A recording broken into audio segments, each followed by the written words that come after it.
Ok, bon, on va voir que ça fonctionne aussi sur d'autres choses.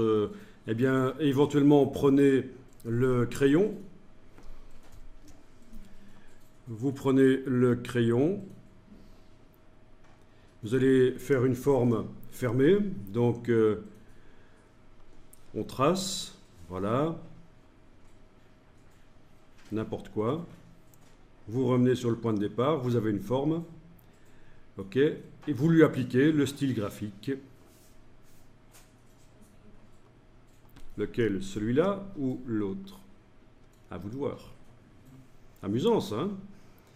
Donc ça marche sur des vecteurs, fait même au crayon, à la plume, n'importe quoi.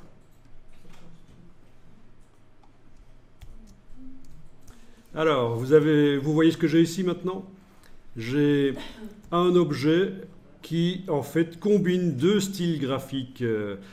J'ai combiné le style graphique créé par le premier objet du dessus ici au style graphique créé par le second.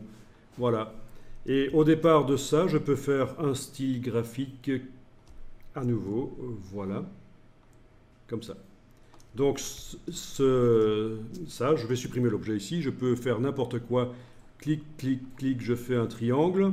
Je lui applique le style graphique que je viens de mettre au point. Et voilà, j'ai la même chose que ce que j'ai là. Sauf que là, on l'avait fait avec deux formes vraiment séparées. Mais c'est pas très pratique.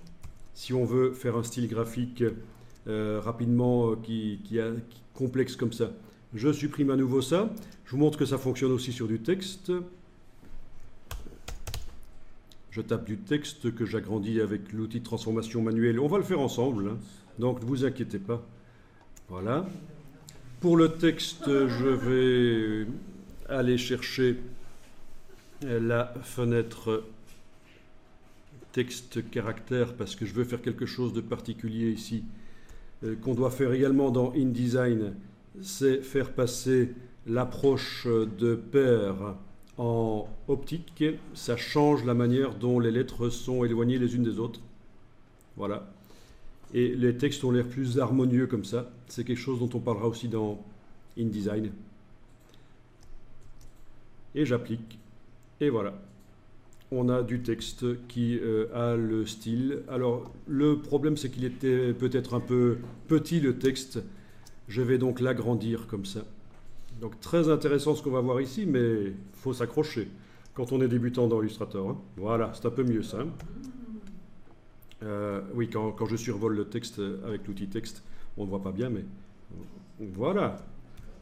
Ben oui, c'est la même chose que ce que j'ai là à côté, mais mis sur du texte modifiable. Parce que si vous connaissez des gens qui utilisent Illustrator depuis longtemps, ils vont peut-être vous dire, oui, pour arriver à faire ce genre de choses, il faut absolument vectoriser le texte.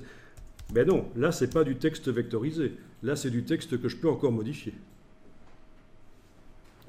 Il faut éviter de vectoriser, sauter vers la vectorisation de texte directement. Il faut le garder modifiable, du texte éditable. Bon. Eh bien, on va faire ça alors si vous voulez, hein. On va combiner deux styles graphiques en un seul. Puis, on va l'appliquer sur du texte avec la dimension qu'on veut. La dimension qu'on veut donner.